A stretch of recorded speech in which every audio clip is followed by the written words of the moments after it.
Giants are found in the myths and legends of many different cultures. Their appearance rarely differs much from an ordinary human.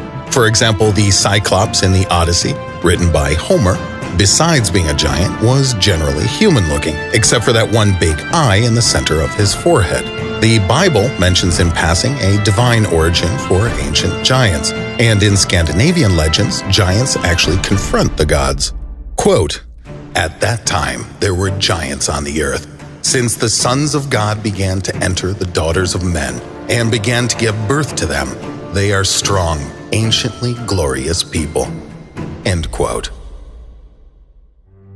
Why did people on different continents and in such disparate civilizations have such similar stories about giants? Is it possible that these are remnants of memories of certain ancient civilizations? A medieval Danish historian, wonderfully named Saxo Grammaticus, assumed that the giants really existed, else how to explain the giant-sized buildings and structures of antiquity? Many written sources of those years do speak of such things.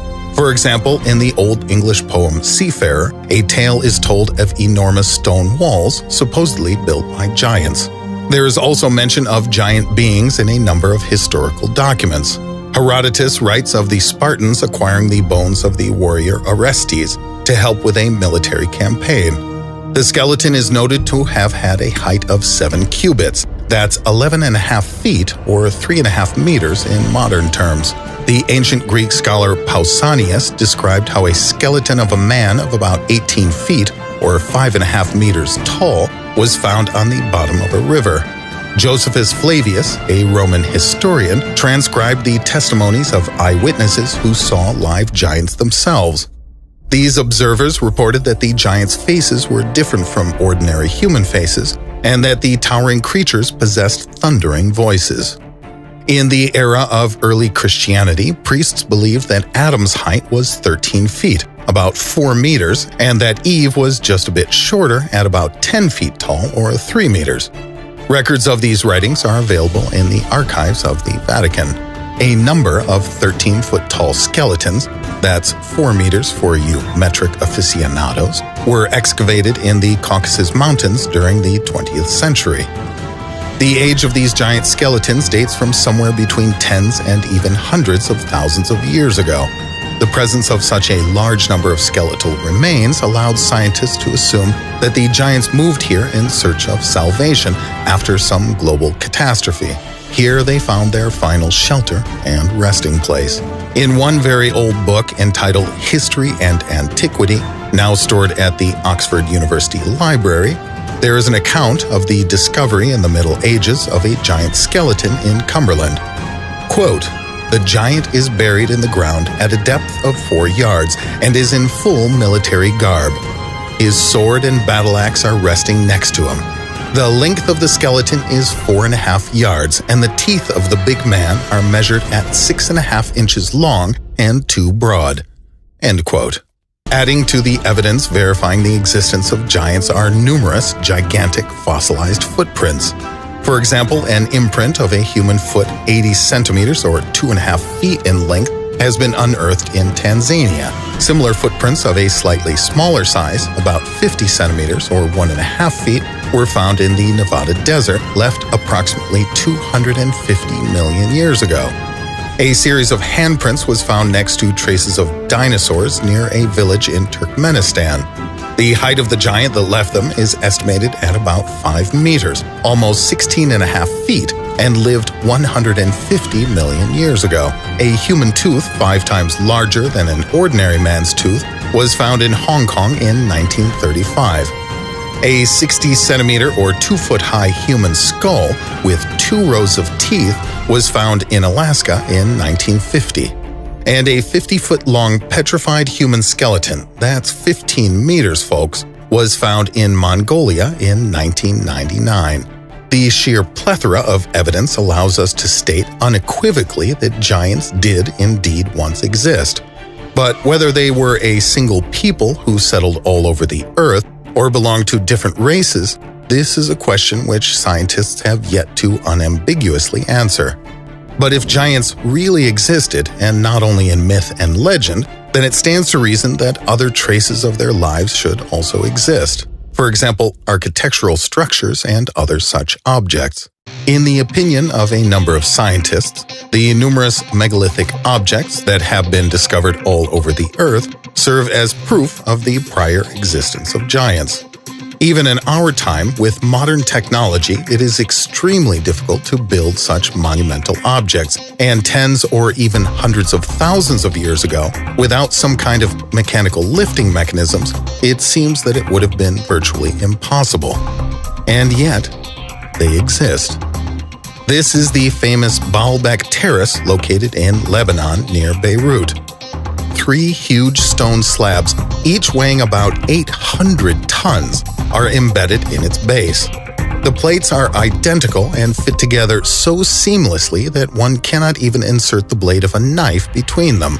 Researchers calculated that to install just one such stone block, 21 meters wide and 54 meters long, would require the simultaneous effort of at least 35,000 people. Who, how, and why did they do it? Handwritten Arabic treatises say that the structure was built as a temple of Jupiter and that the giant beings built it on the orders of King Nimrod just after the flood. The ancient city of Teotihuacan, the City of Gods, is located 31 miles from Mexico City and is an entire complex of huge stone blocks. According to the most common historical version of events, the city was built by giants to turn people into gods. Its layout resembles a model of the solar system. From the central temple, which embodies the sun, at appropriate distances are the planet temples, even including Pluto, which modern astronomers only discovered in 1930. This means that the inhabitants of this site somehow already knew a great deal of astronomy, even at that ancient time. Regarding objects that giants might have built, scholars also include the Egyptian Sphinx, the English Stonehenge, the stone figures of Easter Island, and the Tibetan City of the Gods. Not only are these structures themselves amazing, but also their geometrical connection with each other. For example, a line drawn from the Tibetan City of Gods to the Egyptian Sphinx, if continued, leads directly to Easter Island, and another line from the City of Gods through the Mexican pyramids also goes to Easter Island. These two lines delineate 1/4 of the Earth's surface, and a line drawn from the City of the Gods to Stonehenge divides this quarter exactly in half. And what about modern people who are giants? One view is that the life and then disappearance of these giants is related to some cosmic cataclysm. There is evidence that hundreds of millions of years ago, a huge asteroid approached our planet, and the dimensions of this asteroid exceeded those of our present-day moon. It's postulated that it became a satellite of the Earth, and because of this, the gravity in our planet was significantly weakened. It was then that the giants appeared and developed a fairly advanced civilization. Hundreds of thousands or even millions of years later, this satellite descended from its orbit and disintegrated, its debris falling to the Earth. Survivors of the disaster, through mutation and adaptation, decreased in size, as the gravity on the planet had suddenly increased dramatically. In addition, the ozone layer of the atmosphere decreased 7-fold, increasing the negative impact of solar radiation. Now, a smaller body meant less total surface area and thus a lesser exposure to the sun's radiative effects. Some researchers have ascertained that before the catastrophe, the Earth's atmosphere contained 1.5 times as much oxygen as now.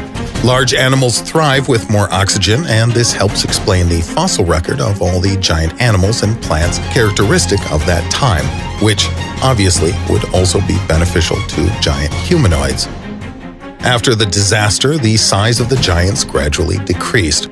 According to some well-known anthropologists, such as Christopher Bohm and Franz Weidenreich, before the explosion and fall of the satellite asteroid, the Asuras, inhabitants of the legendary continent of Lemuria, reached a height of 50 meters or 160 feet. As a result of the catastrophe, the continent divided, and the once united race of giants were now isolated from each other. The successors of the Asuras were 18 meters tall, that's about 60 feet, and their successors 6 meters or about 20 feet tall. As a result of these new environmental conditions in the world, the giants in many areas died out. But in some areas they managed to survive, at least until the 16th century. Of course, such a theory runs counter to the teachings of Darwin, but it is this theory that most plausibly explains the existence of the giants. What do you think? Let's discuss this fascinating topic in the comments under the video. Thank you kindly for your attention, and see you again soon, my dear subscribers and viewers.